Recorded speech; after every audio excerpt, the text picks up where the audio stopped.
Dame tu manera.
De 1920 más, vengo pulsando la liga, luchando con los soneros negra, ninguno me hizo nada.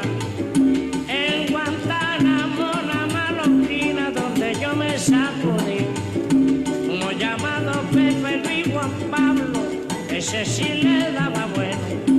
Yo me sostuve sereno, madre, el rato que estuve allí.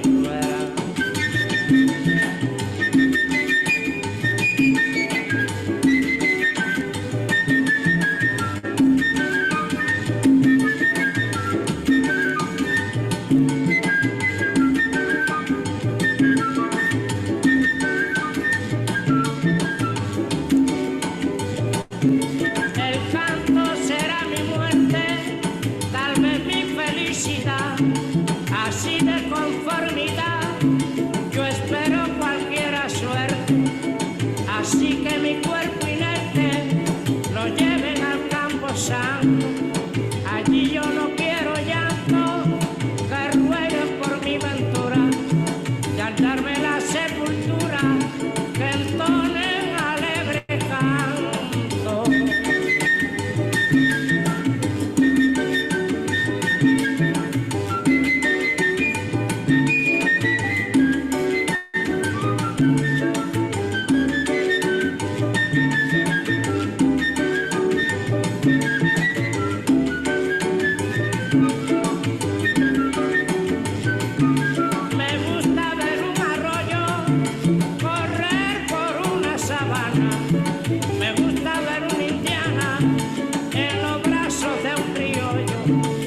Quisiera tener apoyo en esa linda mujer, pero más me gusta ver de la mañana el rocío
Guantanamera,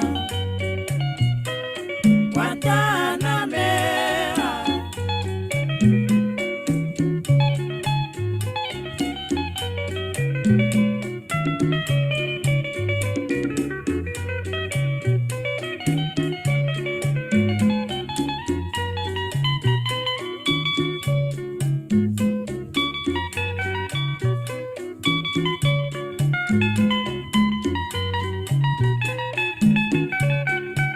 Rochero y su nuevo orquesta.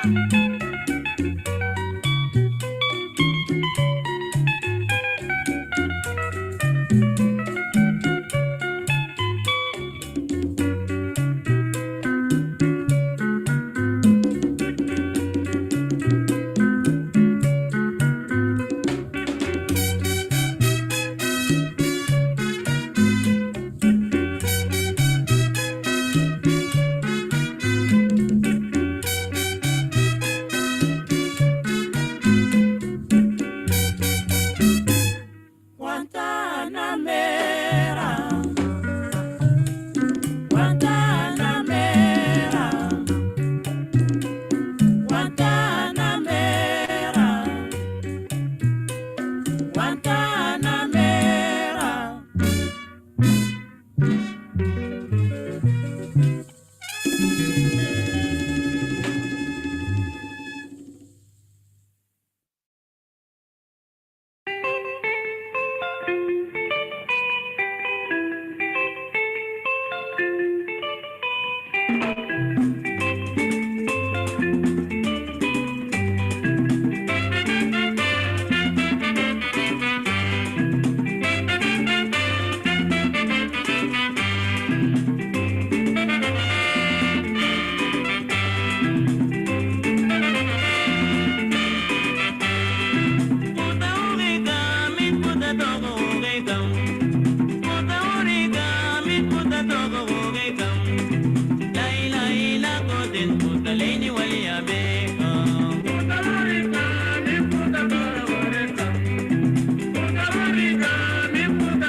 Greetings, everyone. We hope you are safe, healthy, and well. We hope that you are achieving your highest possible form of ideological health, emotional health, physical health, mental health, in any capacity, spiritual health, that you are able to do so. We hope that you are safe. We hope that you are able to join us today.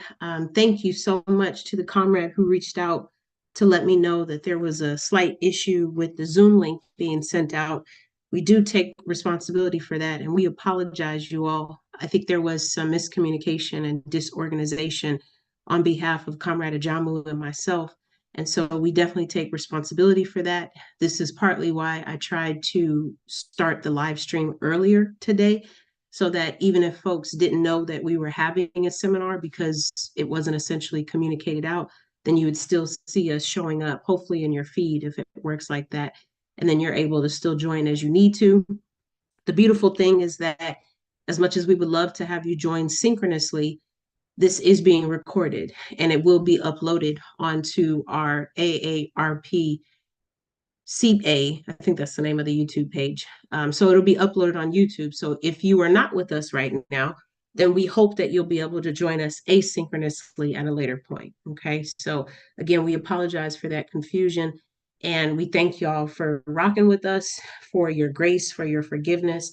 And hopefully we'll be more stronger and organized next weekend so that this won't happen again. Okay, so today, you may have figured out by now, especially because I said Comrade Ajamu, I am not Ajamu. If you're just now joining us for the very first time, welcome to our Ancestors' Voices. My name is actually Shukura. We are a family, Ajamu and I. He is my father, but he is not here with us today. He usually joins and we do these seminars together each weekend, going on 130 plus episodes now. I've lost track, but he's actually traveling because of the work that is empirical and important to do on the ground. And so just like we speak about the importance of increasing political education and how the more education you have in terms of understanding just how the world works and how capitalism drives a lot of the decisions that are made, it's also important to understand how to apply that political education to the ground. And so you can actually see it manifesting in the work that's taking place in person. And so that's what Comrade Ajamu is doing this weekend. And so I have been humbly tasked with hopefully being able to cover a topic that is very near and dear to me, and hopefully it has become important to you as well. We're going to talk today specifically about maternal mortality rates, but we're going to focus on how living under a capitalist regime will make it really, really challenging for you to be valued as an individual, especially when you take the intersection of class or race or one's gender and take that into consideration with thinking about how all of those things factor in to just how challenging it can be to be healthy, because capitalism is really not of the endorsing of being healthy. That's not really the forte of capitalism, to be healthy. It's actually much more relevant for people not to matter and to be insignificant, because if you are not in a position where you have access to resources, if you're not in a position where you have consistent resources, then that makes it that much more challenging for you to be able to accomplish the simplest things, such as getting to work on time, or being able to pick your child up from school, being able to decide what food you want to put on the table versus having to make other decisions where you skip getting the oral surgery that you need so that food can be put on the table, right? Like capitalism makes it just really, really difficult for you to live a comfortable life. And the biggest reason for that is it's a system that doesn't value people, it doesn't value humanity. What it values is money. And if you're not in a contributing space where you can constantly be able to contribute to that, I would argue, even if you're in a contributing space, you still are insignificant. But I think the system would exploit you more because it understands that without you, the money can't be produced, right? So if you're even in that space, then you're still expendable, but also capitalism will use you and use you until you're not usable anymore. But if you're not in a space where you can contribute to maintaining the capitalist system, then you're even less valuable to the point where you're not valued because you're not significant. And so this is why we see people in poverty, we see poor people who are suffering. This is why. You can take shelterless people, for example. You can take people that may have a roof over their head, but what's their financial security looking like? If it's not secure, then at any point in time, their finances may change. They could lose their job and everything could change after that. And so this is just kind of what we're trying to get at here is this is why we have these seminars every weekend. This is why you'll hear us talk about the All African People's Revolutionary Party, because that is one organization out of many that is working tirelessly to try to change the conditions of the world where capitalism is the dominant system. None of us in this organization are pro-capitalist. We don't agree with capitalism. We actually disagree with it, and we want to dismantle it. We want to eradicate it. We want to deconstruct it. We want to annihilate it. Because as we said before, it's not a humane system. And if there's one thing that I've taken from being in this organization going on 3 years now as a member of their work study circle process, I have learned as I organize with this organization, humanity is one of the most best gifts that an organizer can take as they organize. Because the system that we're trying to take down teaches you to be selfish. It teaches you to be individualistic. It teaches you to only think about yourself. This is why when you get your job, you're not thinking about how the person you were competing with, how are they going to make ends meet? You're not worried about them. You're just thinking about your family and your needs and how your bills are going to be paid. It would never occur to you to maybe still try to figure out a way to help the person that you were competing with in terms of getting that job, because that's not the world that we live in, right? The world that we live in is, well, you should have had better planning. You should have had this in your savings account. You should have been better prepared for this. When in actuality, there's things that could happen that could throw us off every single time. I have this conversation with some of my deepest friends about how difficult it is under capitalism to just save money, because the sooner you put it in your savings, that's when you need new tires. And then you have to reach back into savings and take it out. Or the sooner that you put it into savings, that's when your child walks up to you and says their tooth is hurting. And unfortunately, the root canal is not covered in your dental insurance, assuming you have dental insurance, right? So it's just really, really hard to just get ahead. And that's all by design. That's not an accident. That is all by design. Trust me when I say. And so I think that as a work study member who is organizing with this organization, I agree very much that this system does not need to exist anymore, because I don't think it's fair for us to blame people who don't have financial security and to hold them accountable when that's not their fault that they were born into a system that already determined that they didn't matter. That's not their fault. It's none of our faults that we're oppressed in any aspect, whether you identify as LGBTQ and you suffer from homophobia or transphobia, whether you identify as a non-male and you suffer from patriarchy. If you were differently abled, it's not your fault that you suffer from ableism. None of us asked to be in the positions that we're in. None of us asked for that. If you're an oppressed, colonized person and you suffer from racism or white supremacy, you didn't ask for that. You did not ask for that. You didn't ask the universe to give you birth and to say, I really hope that I can suffer chronically from white supremacy every day. You didn't ask for that. So because none of us asked for it, that's why we have to work to fight and annihilate all of these systems of oppression, because none of them are working for any of us. Even if you don't identify as LGBTQ, homophobia, transphobia still impacts you. Even if you don't identify as a femme presenting person or a woman presenting person, patriarchy still impacts you. If you are a European person, you are still impacted by white supremacy. You're still impacted by white privilege. You're still impacted by racism. Trust me when I say. So none of these systems are effective for any of us, especially the people that are more severely disadvantaged within those systems, which is why we need to take them out. And the best way to do that is for us to learn better on how we can take some methods of doing so, as well as considering which organization would work best for us to do so. Maybe it's the All African People's Revolutionary Party. If you are, in fact, an African, then you are welcome to join. And I will lead you to our website at the last slide, concluding slide, so you can do so. But if you're not an African, there are other organizations that you might consider joining that would better align with your values as well as your racial background so that you can still do the work that's important to you to make a difference in this world.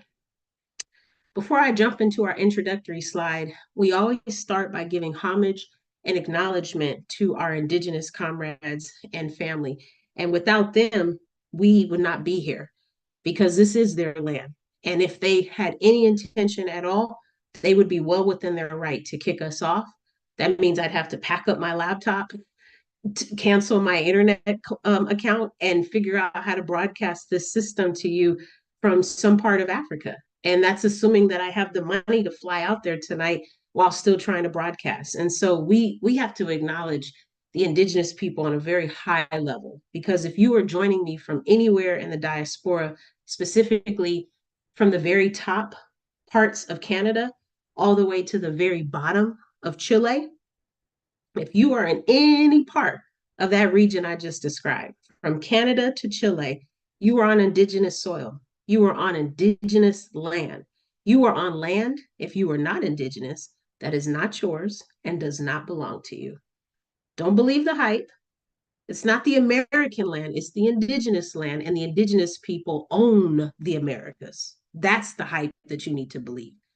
That's not what you're going to learn about in the books, though, because it's the intention of capitalism to lie to you so that you'll continue to be ignorant, so that you won't want to do the right thing and give the indigenous people back their land and fight for them to keep it. But that's why you have to be smarter by increasing your political education. Because if you increase your PE, your political education, then you're more likely to understand just in fact why this is the indigenous people's land.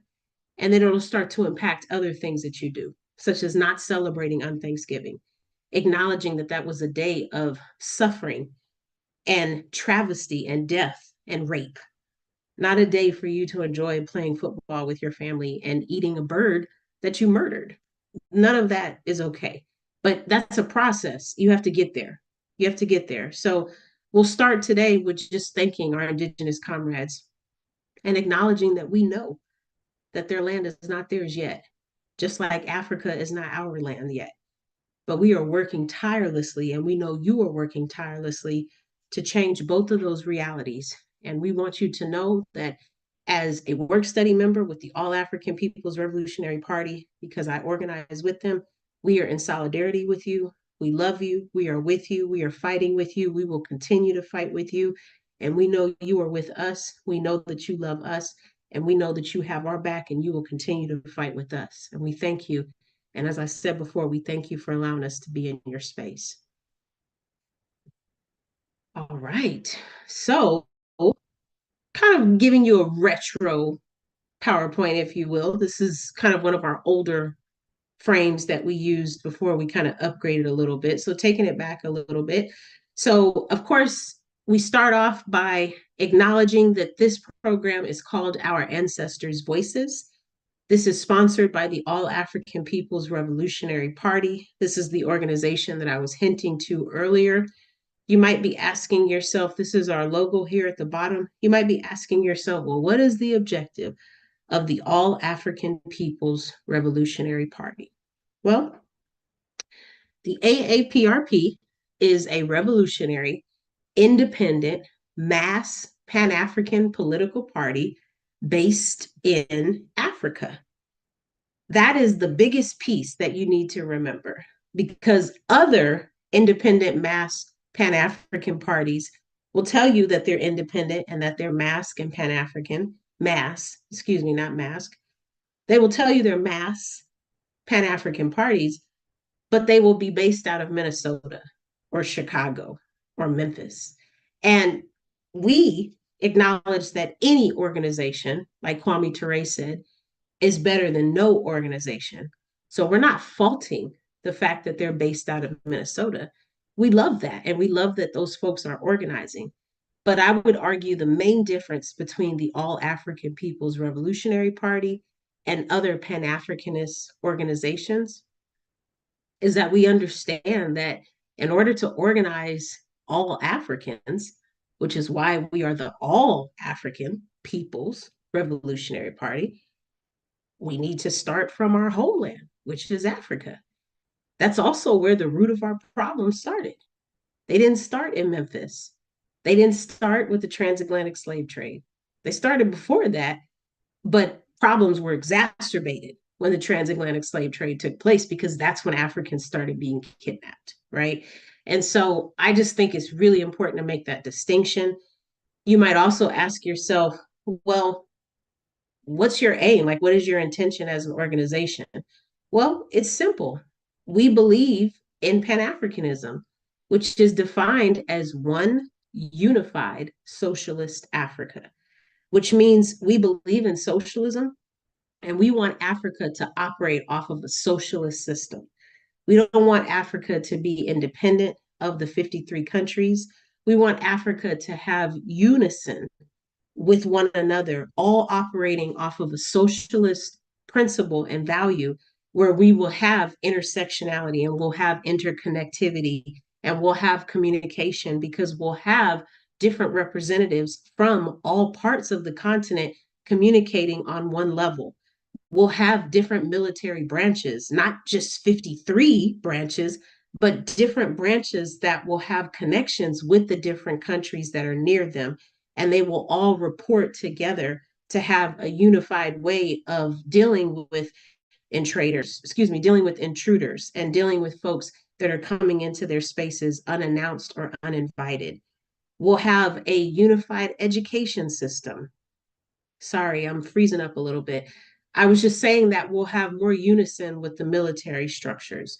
We'll have more unison with the education structures.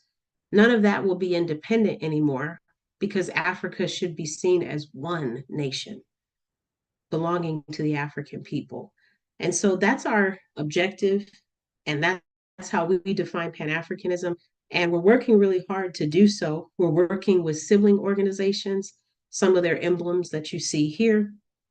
And we've been working pretty hard to do this for some time now. And it has shown to be a great benefit, but there's still a lot of work that still needs to be done. We also look to our comrade Kwame Nkrumah, who wrote the Handbook of Revolutionary Warfare. Our comrade Kwame Nkrumah, who wrote the Handbook of Revolutionary Warfare, as he speaks step by step on how exactly we are to achieve one unified socialist Africa, and then what we need to do to maintain it. And so we look to that handbook as a level and as a guide, if you will, to give us the resources that we need. And we understand that without that guide, we don't have a good access on how to exactly accomplish this, which is why we make the argument that political education is so important.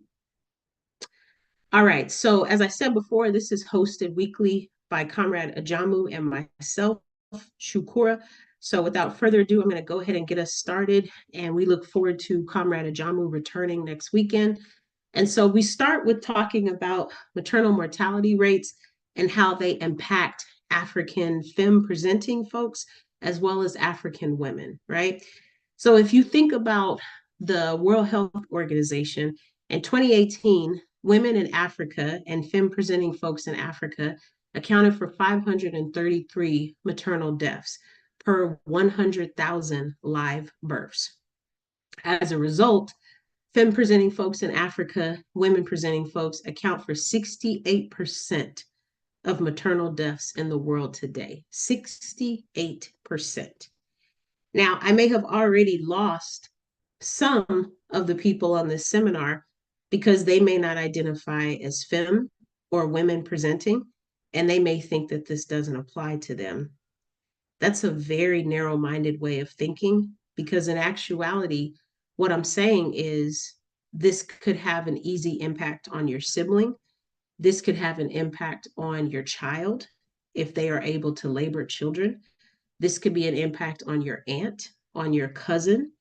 If your grandmother is young enough where they are still interested in having children, this could impact your grandmother.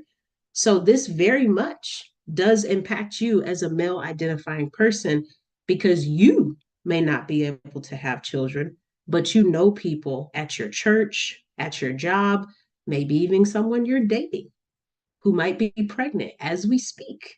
And this impacts them, which means it impacts you. So I suggest we all listen carefully, because this topic is not one that is spoke about often, because as I just said, poor African femme presenting folks and African women are insignificant and they don't matter. This is partly why this topic is so important, because unfortunately, African babies matter more than the person who labored them. As sad as that statement is, it is true.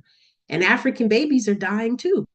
Infant mortality rates is a real thing. It is a real thing. But we're focusing on the parent today, because the parent needs to be able to have people fight for them, and they need to fight for themselves so that we can change that 68%. So if you let World Health and the United Nations convince you, they'll tell you that it's lack of education as one of the causes for why the rates are so high. But we, as work study members with the All African People's Revolutionary Party and organizers with the All African People's Revolutionary Party, we understand that lack of education, sure, that could be part of it. And let me just point out, when we say maternal mortality, what we're saying is this means that a person could pass away during their pregnancy, they could pass away during their labor, or they could pass away up to 1 year after their child has been born, postpartum. My screen is continuing to freeze, so every time I see myself freezing, I'm going to repeat my last statement. So maternal mortality impacts people who are pregnant, people who labor their children during delivery, as well as people postpartum up to 1 year of life. This is why we hear about cases of people who have already given birth to a child that is 3 weeks old, and they still have died, and the cause of death is still connected to their labor. We hear about people who die during labor. We hear about people who die 8 weeks in being pregnant, or 2.5 months into being pregnant, right? So maternal mortality impacts people within 3 different levels, and it's important to really understand that. And most of the causes can be prevented. Some people will say, well, this person had preeclampsia. That means they have high blood pressure because they're pregnant. Well, usually high blood pressure is connected to stress. Well, what causes a person to be stressed? Well, if they walk into a hospital and the doctor or the nurse is not interested in honoring their birth plan, well, that might cause them some stress. Maybe their child wanted to come earlier than they expected. That might cause them some stress. Maybe their child was late. That might cause them some stress. Or maybe because cesarean sections allow doctors to make so much more money than vaginal births, maybe you walk in wanting to have a vaginal birth, and your provider has already made it up in their mind that they're going to persuade you to have a cesarean, because as I said, that's more profitable for them. Everything is connected to capitalism. Never forget that. Even giving birth is connected to capitalism. Going to the bathroom is connected to capitalism. Everything is connected to capitalism. Never forget that. So this is why we make the argument that lack of education, sure, if you don't know what preeclampsia is, sure, that could be part of it. And you understanding what triggers your blood pressure, absolutely. But that's on a very small level of you being able to inform yourself about the different causes that can impact you. On a bigger level, it means understanding that we live in a society where money is more important than people. And because of that, that means that inducing your labor will allow them to have more profit. That means that having a cesarean section will allow them to gain more profit. If you have a cesarean section, or if your labor is induced, there's probably going to be a special kind of medicine that you'll need to take to deal with the pain or to deal with the side effects or whatever will come with this happening. Because when you're inducing labor, what you're doing is you're causing it to force up and to move faster than it's naturally supposed to be doing. And what you're doing is you're knocking on the womb and you're saying, hey, baby, you need to come out now, when that may not be what the baby is ready to do. So cesarean sections, they're considered a surgery. Well, surgeries are very expensive, right? So these are all the different things that I think it's important for us to think about, because it's really hard for people to have advocacy and to make the decisions they want to make when they don't even live in a world that values and listens to them. We live in a world where you might say, I don't want to have a cesarean section. And your provider may say, well, then I'm not going to deliver your baby, because that's the only way that you'll be able to do blah, blah, blah. And that may not even be true. But they've already made it up in their mind that they want to profit in some way. They've probably already made up in their mind that they can get over on you. They've probably already made up in their mind that you're not asking the right questions. So they don't think they need to value you because you're not intelligent enough to be able to let them know they should take this seriously. You know, people make assumptions about us when we walk into rooms. They try to figure out if we have education behind our backs. I know a lot of times I'm talking to moms through my research, and they're telling me that they try to go in with their partners, because a lot of providers will say, you know, well, are you going to give the baby up for adoption? Because they don't even assume that this baby was here because we intended for this baby to be here. And they also don't assume that African femme presenting folks and African women have partners and are married. And it's just really, really interesting to me, like really, really interesting to me. So it's just like, these are all the assumptions, though. This is all based on racist rhetoric, right? This is all based on why it's okay to treat you unfairly. You know, we don't have to be reminded of how many times people have complained, African people have complained about not being listened to by their providers. That's where this is coming from, right? And so if you're not being listened to throughout the prenatal appointments, then that makes it really hard for you to feel valued when it comes time to give birth to this baby. And if you're not being listened to during the prenatal appointments, you might try to find another provider so that you can actually feel valued. But by then it may be too late, because other providers may not be available. And so it just becomes really, really challenging for you to just be treated like a human being. And more importantly, to give birth in a way that you would like to do so, right? And so we see the two images here on the screen, where on the right you see the picture of our African femme soldiers who are working in the mines, right? And, well, not in the mines per se, but they're digging so that they can get to that point of being able to either look for gold or look for resources, or maybe even diamonds, depending on how deep they get deep in there. And then on the left, we have the image that shows you how maternal mortality is impacting the different world from a global perspective. I also want to point out that the rates vary depending on the location you are in. So, for example, we see here on the left that countries with the highest maternal mortality ratios would be 100,000 live births, and that's South Sudan, Chad, Nigeria, Central Africa Republic, and Guinea-Bissau. We see those numbers in terms of having orange spots around the continent of Africa. It's also important to note that in the US, the rate is 3 to 4 times more likely. And these rates are always compared to European white women. So these rates are 3 to 4 times more likely in the US that African femme and African women are more likely to die at any stage of maternal mortality. So as I said, pregnancy, labor and delivery, or postpartum 1 year after birth of the child.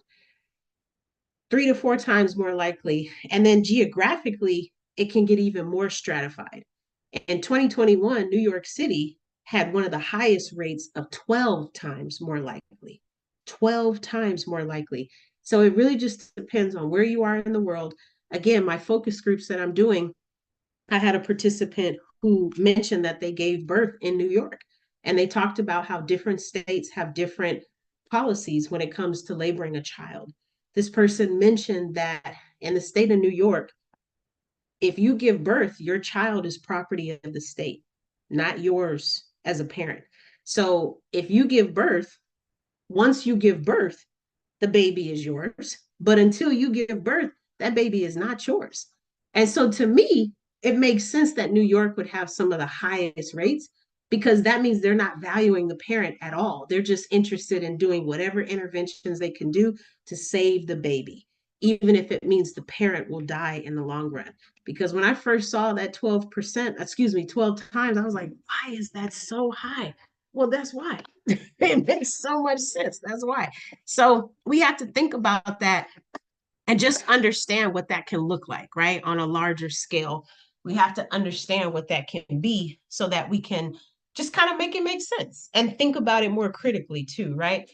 And so if we move forward, then we should think more about what has been happening in the background. And so this is why increasing political education is so important, because I am really humbled to be able to do this research because I've been trying to understand more why African folks are dying so much and what are some things we can do to address it.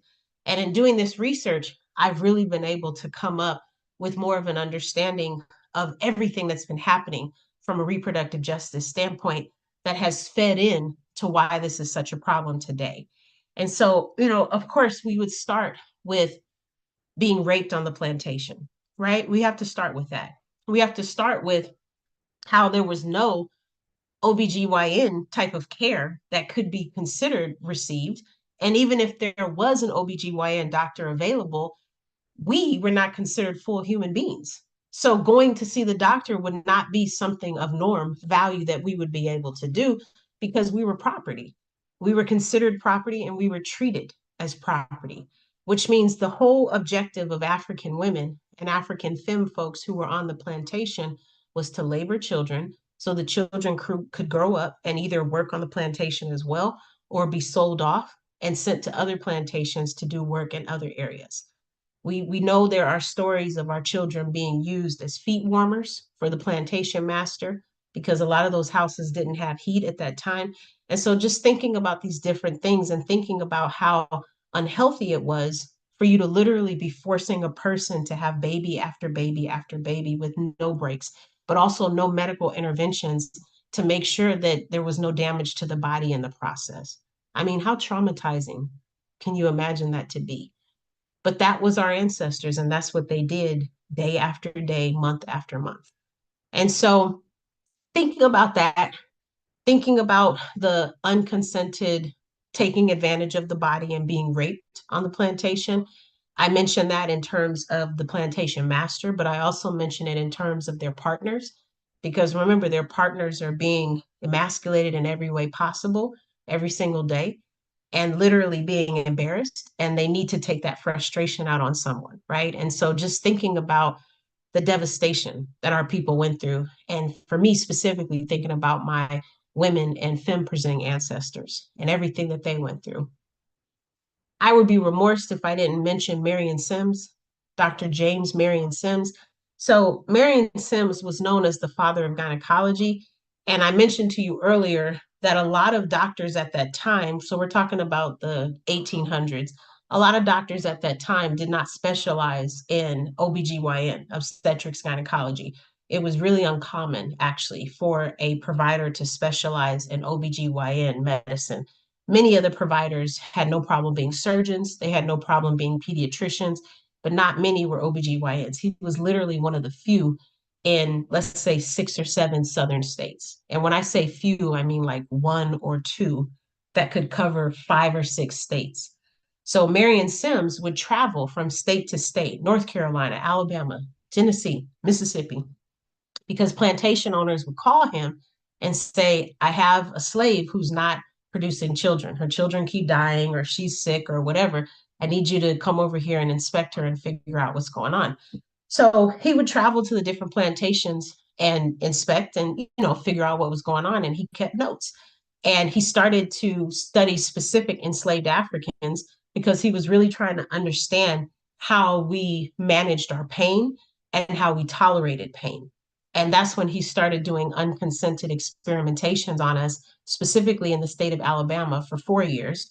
Again, the 1800s, I want to say like 1845 to 1849 or something like that. But yeah, he did unexperimented, unconsented experimentation. Not to get too graphic because it's really hard to imagine as a femme person, but he would remove nerves that are in that region of the body. I mean, how painful could that be? And then he would stand there and watch the enslaved African respond to the pain he had just inflicted. And he kept notes and he would say things like, she's bleeding out, but she's doing really good. She hasn't yelled out at all. I mean, you want to talk about racism, like, and so that's because of his notes. That's where the assumption of higher pain tolerances came from. We can thank this idiot for that because other doctors would have access to his notes and they would continue to have racist assumptions because he said, oh, you got a higher pain tolerance. She can handle a lot.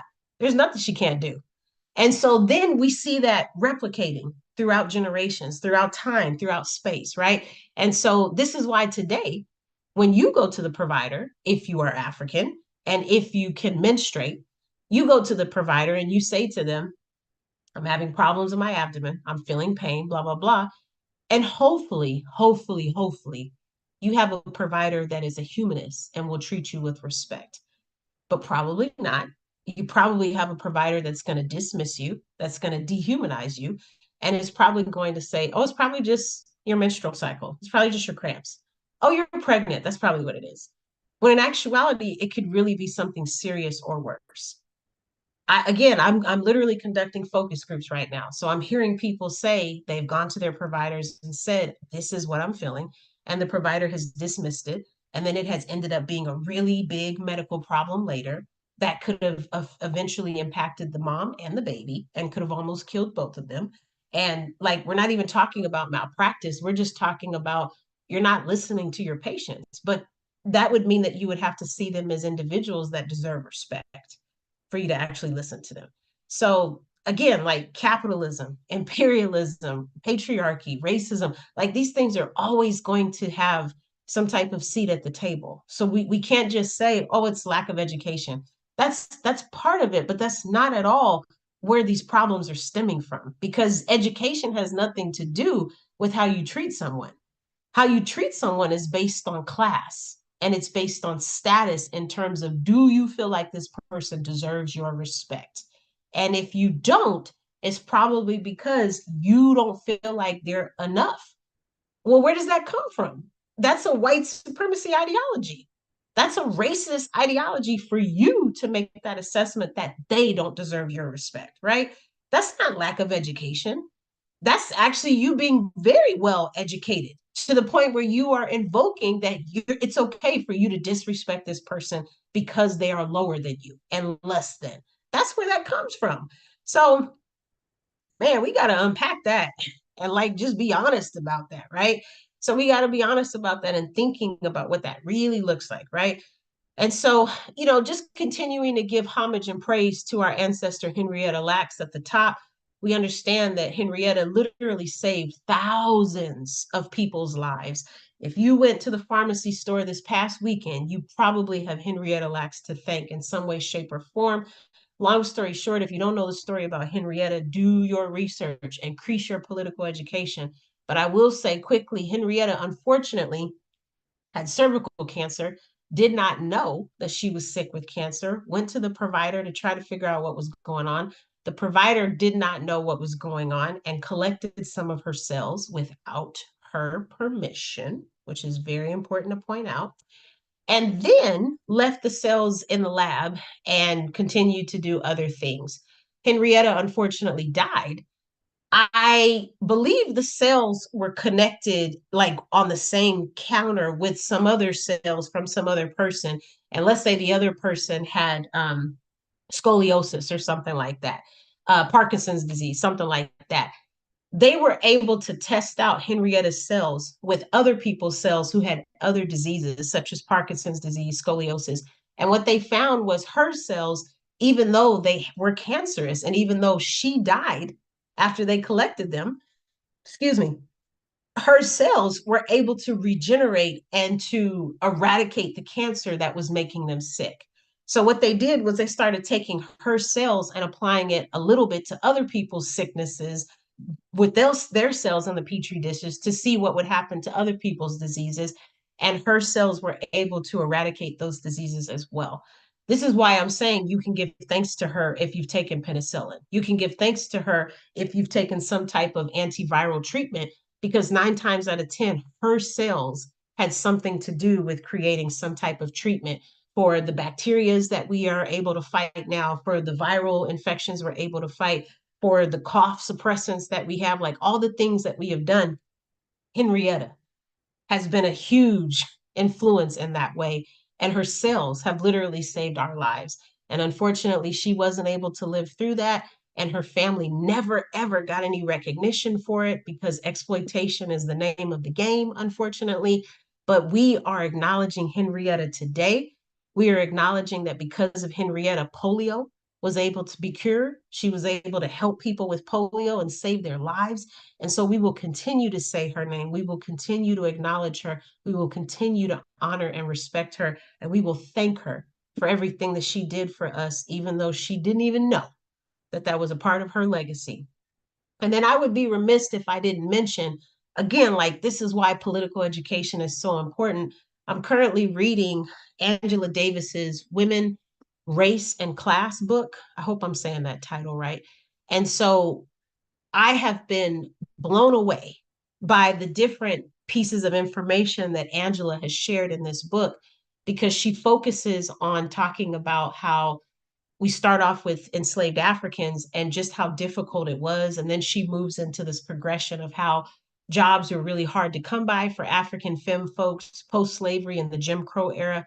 She also talks about chapter 10 specifically and 9. She's talking about the birth control contraceptives and the disparities around access to birth control, as well as abortion. And it made me think in great detail about so many different contradictions that we're facing, where we're trying to just get ahead and thinking about what's going on and how we need to continue to fight back, because capitalism has found a way to transform its head so that we don't recognize it in the same way.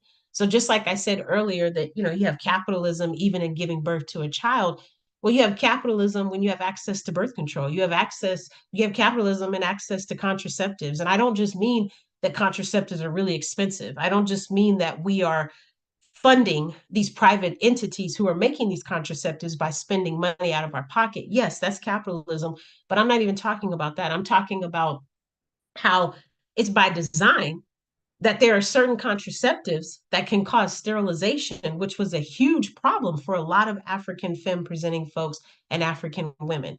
And Davis talks about that in the late 1800s, early 1900s, like a huge, huge problem, to the point where it was literally created as the Negro Project under Teddy Roosevelt, where he really wanted more Europeans to have more children, and he wanted Africans to take as many contraceptives as possible so that we would be sterile and we wouldn't be able to reproduce.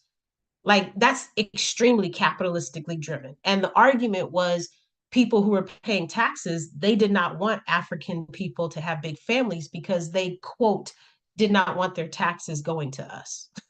And so again, like, just based on this racist principle that we're on public health insurance, and so your taxes are paying for that, and we're on women, infant, and children, and your taxes are paying for that, and not even fully understanding the statistics of people who are on women, infant, and children has always been that European women have always been a higher member than African people, but people don't even know that because they're ignorant, and that's why political education is so important. Okay, so shout out to Angela Davis for teaching us about Margaret Garner. I just learned about this comrade and wanted to say their name. Margaret Garner was so smart. Unfortunately, they had to make a really tough decision and they killed their own child because they did not want their child to grow up as a femme presenting person who was an enslaved African. So they took their child's life so that their child wouldn't have to live the life that they had to live. And then Margaret Garner tried to kill themselves after they killed their daughter because they didn't want to live in this world anymore. Well, the slave catcher was able to get to them, so they weren't able to commit suicide, but they were so happy that they would be convicted as a murderer of killing their child because then they could go to jail and they wouldn't have to be enslaved anymore. And just to have to make those kind of decisions, I think is vicious. But I really think it's something that needs to be talked about, right? So just thinking about that and thinking about all the different ways that we can continue to have these kind of conversations in terms of understanding what this really means. Thinking about how, even when we think about voluntary motherhood, when we think about the patriarchy behind choosing to be abstinent from sex just because you're trying to control the fact that you may not want to reproduce, even though your partner is interested in extending their bloodline, but they're not going to be raising the child. They're not going to be carrying the child. They're not going to be understanding what the harm is that it can do to your body, especially if your body is not equipped to handle having a child.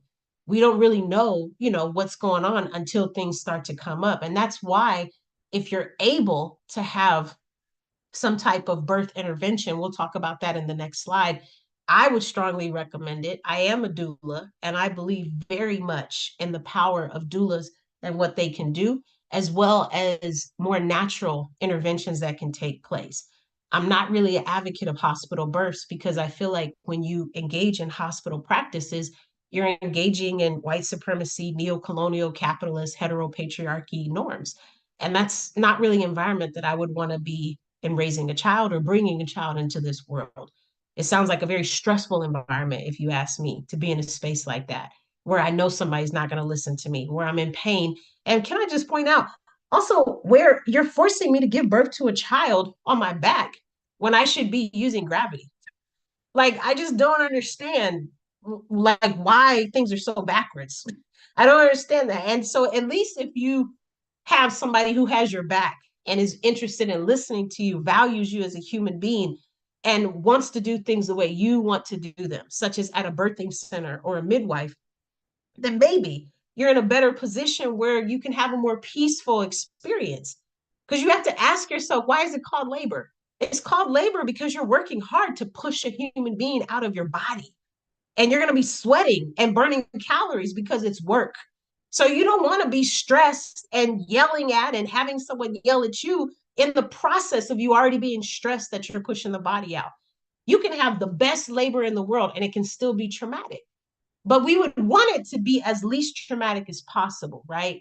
And so I think just in not allowing capitalism to come into that space, I think that's how we kind of control that narrative a little bit. And so just thinking more and more about how all of that looks, and I'd be remorse if I didn't point out, we had severe sterilization with African femme and African women, but I also need to acknowledge our comrades from Germany who were under the Hitler regime, and they unfortunately faced sterilization, our European comrades, and then also our indigenous comrades. Strong sterilization rates within their communities as well. And so just thinking about this in more concept, about how all this looks and just about how difficult it's been for people to just get the respect that they need just because they're African and they happen to be femme presenting and they happen to be within a lower class, right? Thinking about how all that looks and then thinking about what the advocacy groups, what they could be doing to help fight against this, but what they're refusing to do. Because, a lot of advocacy groups under the Margaret Sanger sanction, they didn't feel like African women's issues needed to be brought up. They were more concerned with feminist issues. And so this tells you that we still have to fight for ourselves because we don't need to wait for Europeans to accept that this is a problem. We need to take it upon ourselves to do something about that. And so I just would continue to say, part of how we can fix maternal mortality rates, part of how we can reduce them, part of how we can address them is to have more conversations about them, to increase our political education around the topic and to understand better what's going on. And then also having more conversations, especially if it applies to us, but even if we can't have children, initiating those conversations, bringing it up in any capacity that we can so that we can talk more about it. I do think that we need to talk more about our African male comrades who are being gunned down by the police. Absolutely. But what I fear is because of patriarchy, that makes the headlines, that makes the news, even if it does make the news, because a lot of times it doesn't. But even if it does make the news, we are focusing more on African men because they are more valuable and powerful than African femme people are and African women. And that's problematic because this is just as important as African men being gunned down. In both cases, you're talking about somebody who's losing their life and they don't have control to fight back. That's what we're talking about here. And so I just think that it's really important to resist patriarchy as much as possible, to resist sexism as much as possible, so that we can have a better way to navigate that. And so that means talking about capitalism. It means acknowledging that colonialism played a part in this as well. Since slavery, our health has not been prioritized. We have been taught that our medical needs have not been critical. And if our health is significant by society, then it's only because we are pregnant. Like I said, because the child matters more than the parent. Health insurance and dental exam coverages is urgent and prioritize when femme people are carrying children. Food packages, if we qualify for women, infant, and children, are larger when we are pregnant and 1 year postpartum. But as soon as a child goes away, our values, our health, that doesn't, it's not as significant. And I think that we should fight back against that. I think that we should look at Dr. Mariela Castro and think about all the work that this comrade has did as the director of sex education in Cuba to make sure that we can be taking a page out of Cuba's book, because people in Cuba are valued. Parents in Cuba are valued. Parents in Cuba who can menstruate are valued, not just because they can bring life into this world. They're valued because they matter. They're valued because they contribute. They're valued because socialism says that everybody has a responsibility to contribute to this world. And what a beautiful thing that is. Socialism, by definition, means people over profit. That means using resources to service the people's needs, not to make profit. So that means we need to use the people as a resource, because some of us are really good at doing lawn care. Some of us are really good at fixing cars. Some of us are really good at doing hair. Some of us are really good at washing cars. We all have our different skill sets, right? So we all will have a responsibility to make this world better and to do what needs to be done so that we can contribute in every way possible to make sure that we have what we need. I will also say that since 1959, Cuba has prioritized its services to its people, like the community-based polyclinics. Today, there are 500 polyclinics for every 30,000 people, which means that there is a doctor and a nurse for every 60 Cubans. For every 60 Cubans, there is a doctor and a nurse. Now, you would argue, well, what's the comparison for the US? Well, in the US, there is one doctor and a nurse for every 1,000 people. 1,000 people. I mean, I can't imagine how overwhelming that might be for the doctor and the nurse, right? Trying to keep up with 1,000 different charts, trying to keep up with 1,000 different patient records. That's a lot.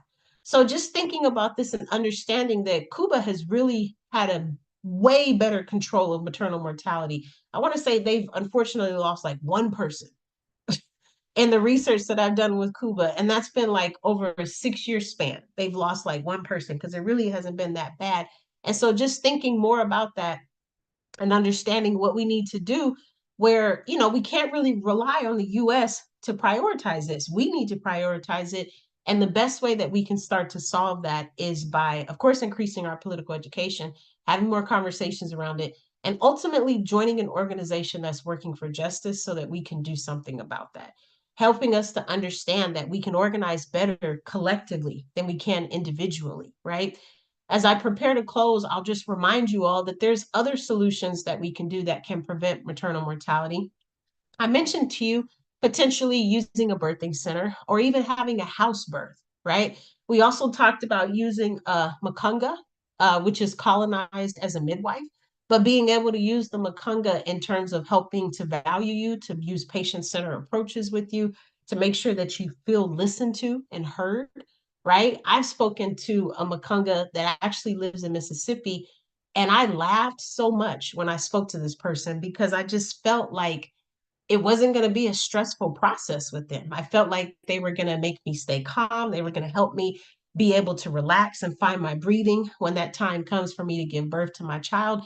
And above all else, I was really honored that they were like, yeah, we should definitely do a house birth. And then they made a joke and said, but make sure you have some food there because I like to eat. And I just thought that was so inappropriate at the time. But later, when I thought about it, I was like, this person is cool as heck because it's not going to be a situation where they're going to be starving me, unlike Western medicine, which doesn't make any sense to me. How are you supposed to push a child out of your body if you don't have any energy to do so? As I said, that's why it's called labor. So you're literally asking me to push against gravity because you won't let me squat. You're asking me to sit on my back and you're asking me to do this with nothing on my stomach. Well, where am I supposed to get the energy? But that's Western medicine. That's Western medicine, constantly trying to make it as challenging and difficult as it needs to be when it doesn't need to be like that. If we just listen to the people's bodies and we listen to them and allow them to do what they needed to do, what is your body telling you to do right now? But we've lost sight of that. We don't respect African people who can menstruate, and we don't think that they're valuable, and we don't think that they know what they're talking about, but it's their body. They've had it for however many years that they've had it. Don't you think they have some credibility in telling us what to do? I mean, the egotism, right? I mean, it's just too much. Anywho, so develop a birth plan. Have a plan on how you want to give birth to this child. This is a great activity for partners to do as well, because it allows you both to envision what you're hoping to be the outcome. Now, that birth plan may not happen, but at least you have something on your mind in terms of what you're hoping will be the outcome, because some organization is better than no organization. Again, Kwame Ture said that. I would also argue to join a support group where you feel like you can talk to other folks. It'd be really cool if you could join a support group that focuses on maternal needs, but also has some lactation components to it. Because the other piece, hopefully, assuming that you make it through the birth and the postpartum, is that you want to make sure that the lactation is supported because that requires a lot of support as well, if that's something you're choosing to do. And so just being mindful of what that looks like, and that's going to require tremendous support. I have also learned from my participants in my focus group that a lot of them have felt like they can advocate more. A lot of my participants from my focus group have felt like they can advocate more when it comes to laboring their children because they've been in these support groups where they've been taught that you have a right to speak up for yourself, right? And had they not been in that support group, they may not have been able to bounce those ideas off of one another, okay? And then last but not least, just understanding the disparities, understanding how stark they are and how vicious they are, and understanding what advocacy looks like. And this is why I mentioned having a doula or having a makunga. I'm still freezing up. This is why I mentioned having a doula or having a makunga, because they can allow you to advocate for yourself. So as I prepare to close, hopefully the connection is still okay. As I prepare to close, I just want to thank you all for joining us today. This topic is near and dear to my heart, in case you cannot tell. I'm very passionate about it. And I think that there's a conversation that still needs to be had around this. And like I said, it's going to take all of us. We all are going to need to recognize that life is precious, whether it's the baby or the parent. And we're going to need to recognize that we need to value all living beings when it comes to enhancing the African nation and the community. We ask that you come back next week and join us on Sunday, April the 14th. We'll be talking about the remarkable life of Sekou Touré. We are very excited and humbled to give you this presentation. And just in case you did not get our QR codes earlier last weekend, we have the red QR code that gives you a list of all of our broadcasts that are taking place within the All African People's Revolutionary Party. We have broadcasts that take place on Sunday mornings, broadcasts that take place Wednesday evenings, different times of the day, different podcasts, as well as broadcasts. You can find some on Spotify, some on YouTube. The list goes on and on, so you can check all of that out on this red QR code. You can also visit our website, aaprp-intl.org. And then last but not least, our Black QR code. We are continuing to raise money for our comrades in Burkina Faso so that our little comrades, our younger comrades, I should say, can have money to buy the books that they need to buy so that they can increase their political education. I will continue to ask you all to help support a guide for organizing defense against white supremacist, patriarchal, and fascist violence. This book was written by Comrade Ajamu. A couple of years ago, he was able to publish it and release it. You can buy the softback or the soft cover, I should say, on Amazon for $8. And I think the electronic version is 5, if I'm not mistaken. So definitely check that out. If you remember me mentioning the Handbook of Revolutionary Warfare earlier in the seminar, well, this is a continued edition of that manifesto. And so this book is actually more updated to talk about terms such as homophobia, patriarchy, that Nkrumah wasn't privy to at that time because he still needed to grow and unfortunately died too soon before he could really start to enhance his ideology. And so Comrade Ajamu has taken the blueprint that Nkrumah started and enhanced it to where we can apply it to today's world in terms of understanding that all oppression needs to be terminated, whether it's homophobia, whether it's patriarchy, whether it's ableism, it's all got to go. It's all got to go. And so I am at the top of the hour, so I'm going to thank you all for joining us today. We hope to see you back next weekend. You all stay safe, stay encouraged. Remember, capitalism is crumbling. And it is up to you to join an organization that's working for justice so you can continue to help in the dismantling of that. If you're not ready to join an organization that's working for justice, then we ask that you support a Pan-Africanist organization in some way, shape, or form, either by sending money to help us raise books for Burkina Faso and our children there, or soon we'll be advertising to raise money for African Liberation Day, and we'll be asking for your support with that as well. So there are ways that you can support us. We thank you. You can also visit our website if you have more questions. And you can also visit Ajamu's blog, www.abetterworld.me, www.abetterworld.me, and you can message him there. For whatever, backwards never. Take care, you all, and stay safe. We are winning.